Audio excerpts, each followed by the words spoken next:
নমস্কার, আপনারা দেখছেন পানিটাঙ্গি টাইমস। স্কুল ছাত্রীকে ধর্ষণের অভিযোগ উঠতেই অভিযুক্ত ঝুলন্ত দেহ উদ্ধার। খড়িবাড়ির চক্করমারি শ্মশানঘাট এলাকায় সাত সকালে অভিযুক্তের দেহ উদ্ধার।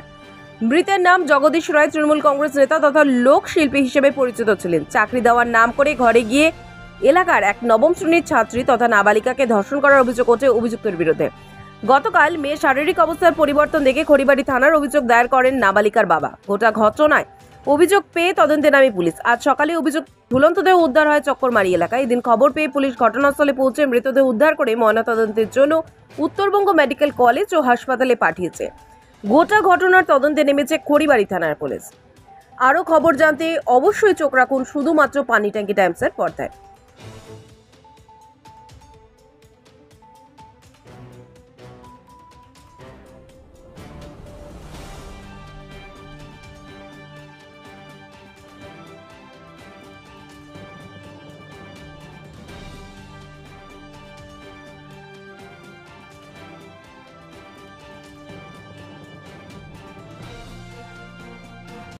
আজকে তো গাছ খোলা দেখলাম, সকালে শুনলাম, ঘুম থেকে আসে দেখছি শ্মশান ঘাটে আমাদের খুলে আছে।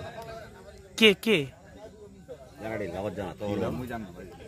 নামটা মনে আছে রায়। কি নাম? জগদীশ রায়। কেন এই ঘটনা করলো? একটা 11-12 বছরের শিশুকে ধর্ষণ করেছে।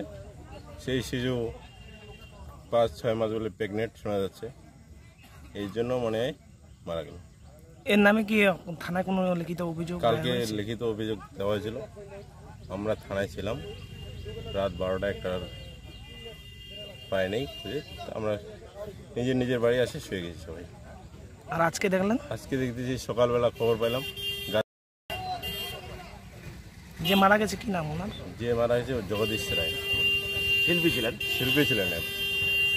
বড় শিল্পী ছিলেন। কোন জায়গায় মারা গেছে এটা?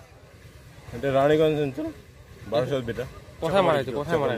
চক্করমারি শ্মশান শ্মশান ঘাট। আপনার নাম? আমার নাম মধুসূদন বর্মা।